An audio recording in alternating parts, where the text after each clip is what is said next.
벤처 기업인의 충격 고백이라. 저희 이제 어떡하나요? 이게 무슨 말인지요? 이겁니다. 벤처 투자 금액이 현저하게 줄어들고 있습니다. 최근 2년 사이에 31.5%, 금액으로는 5조 238억 원이나 줄어들었습니다. 2021년에 15조 9,371억 원이 벤처 투자 자금으로 공급이 됐었거든요. 그런데 2023년 10조 9,133억 원으로 확 줄어들었습니다. 그러면 2021년에 벤처기업에 투자한 금액이 굉장히 많았어요. 그런데 2년 사이에 31.5%를 확 줄이면 그 벤처들, 2년 동안 살아남은 벤처들 자금이 확 줄어서 살아날 수 있을까요?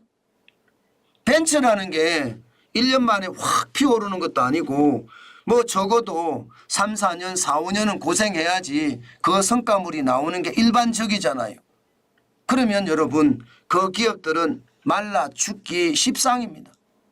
물론 말입니다. 2019년에 7조 5,278억 원에 비해서는 10조 9,133억 원이 많다. 45% 늘어났다. 3조 3,855억 원이 늘어났다. 이렇게 주장할 수는 있습니다. 그런데 여러분 돈을 말입니다. 2021년에 15조 9,371억 원을 쏟아 붓고 나서요. 계속 영양분을 공급해 줘야 됩니다. 벤처는요. 그래야지 소기의 성과를 나타내고요. 그 소기의 성과가 결국은 그 벤처에 앞으로 미래가 달려있는 거거든요. 그런데 그 소기의 성과가 달성하지도 않았는데 미리 자금을 끊어버리면 그 벤처기업은 살아날 수 있겠습니까? 살아나기가 참 힘듭니다. 사실 그런데도 말입니다. 벤처기업들은 고군분투하는 것은 사실이에요. 무슨 얘기냐고요? 여러분 이거 한번 보세요. 벤처기업 수 말입니다. 3년 새에 13.6%가 여러분 늘어나기는 했잖아요. 3만 5,282개가 4만 81개까지 늘어나기는 했습니다. 그러다가 2020년 2년 사이 최근 2020년에서 2022년 사이 11.1%가 줄어들기도 했습니다. 4,388개가 줄어들었어요. 39,511개가 말입니다. 35,123개로 줄어들었으니까요. 그런데 이 와중에도 2022년에서 2023년을 보면 늘어나기 시작합니다. 35,123개가 40,081개로 확 늘어납니다. 이것은 여러분 자금이 안 들어오지만 어떻게든 젊은이들이 가지고 있는 창조적 발상 이것을 가지고 나는 벤처를 할래, 나는 기업인을 할래 이런 사람들이 그나마 많아졌다는 뜻입니다. 윤석열 정부 들어와서 특히 말입니다. 기업인들에게는 희망이 조금씩 생겼어요. 그만큼 말입니다. 민간 주도 성장이라는 것이 젊은이들도 그렇고요. 창업자들도 그렇고요. 여기에는요. 큰 희망이 됐다는 뜻이에요. 문제는요. 이제 또 한 번 시련을 겪을 것으로 저는 그렇게 예상이 되거든요. 왜 시련을 겪을 거냐. 여러분 알다시피 중대재기업처벌법 전혀 변하지 않았습니다. 5인 이상 사업장에는 무조건 적용이 됩니다. 여러분 이걸 보면요. 어느 누구도 사장을 안 하려고 할 거예요. 5인 이상 사업장 중에 혹시 말입니다. 안전사고로 누가 죽는다 이러면요. 쇠고랑 차고 감옥 가거든요. 쇠고랑 차고. 그것도 1년 이상 징역이에요. 게다가 개인한테는 10억 원 이하 벌금이에요. 벤처기업 잘못 창업했다가 여러분 10억 이하 벌금 이거는 여러분 충격적이에요. 진짜 충격적이에요. 그 정도로 말입니다. 10억 이하의 벌금이라는 거 파산 상태로 갈 수도 있다는 뜻입니다. 어디 그뿐입니까? 법인은 50억 이하 벌금입니다. 망하는 거죠 다. 사망사고가 일어나면 5인 이상 벤처기업들 그냥 다 망한다는 뜻이에요. 심지어 다치거나 혹은 질병에 걸릴 경우도 마찬가지입니다. 7년 이하의 징역 또는 1억 원 이하의 벌금이니까요. 중대재해기업처벌법이 요즘 청년들 벤처한다는 사람들에게는요 그만큼 충격적인 법이 되고 있다는 뜻입니다. 창업을 하고 싶어도 겁나서 창업 못합니다. 잘못하면 형무소 갈 일이 있습니까? 그러니까 하기가 어렵죠. 어디 그뿐입니까 여러분? 중대재해기업처벌법만 문제입니까? 주 52시간제는요. 벤처는요. 하루 24시간을 몽땅 일해도 부족한 게 벤처예요. 그런데 주 52시간제 적용을 안 하면 어떻게 됩니까 여러분? 고용주는요 2년 이하의 징역 또는 2천만 원 이하의 벌금이에요. 이것도 마찬가지로 감옥 갑니다. 누가 감옥 가면서 여러분 벤처 창업하겠다고 이야기하겠습니까? 그러니 너도 나도 기업 못하겠다. 예, 그렇게 나오는 거죠. 주 68시간이 어느 날 주 52시간제가 됐습니다. 저는 주당 근로시간 기업에게 맡겨야 된다고 생각해요. 기업과 근로자가 결정하면 됩니다. 이게 왜 정부가 결정해 줘야 되냐고요. 그러면서 감옥까지 보내려고 하냐고요.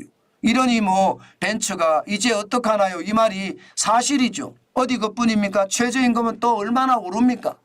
주수당은 폐지도 안 하는 채 최저임금이 엄청나게 올라가잖아요. 내년에는 아마 최저임금이 10,000원이 넘을 겁니다.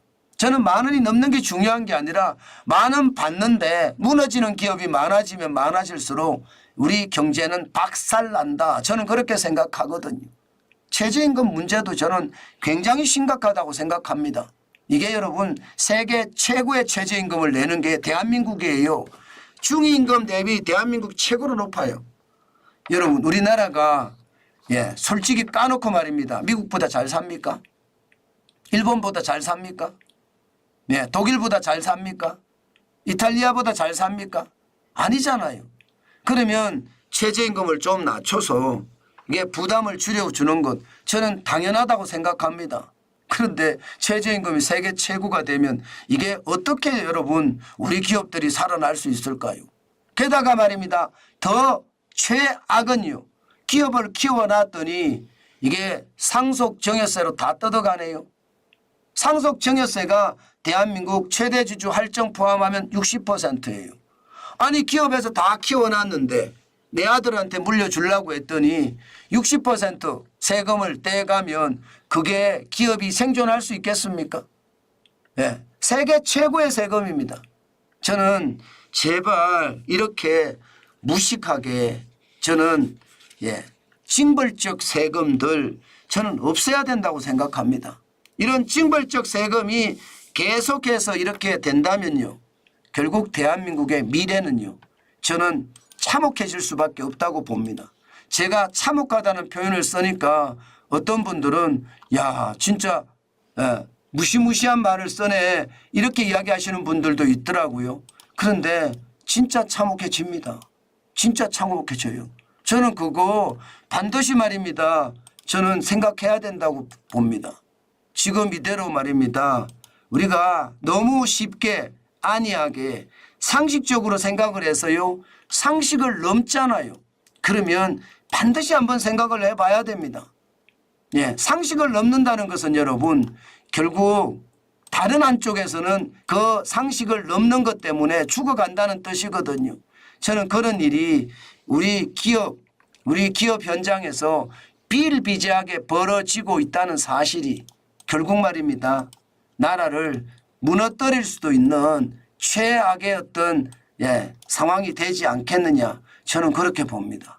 제가 새벽같이 이렇게 나와서 여러분들에게 말씀을 드리는 것도 제가 그나마 기자 생활을 조금 오래 했으니까 경제를 조금은 알잖아요.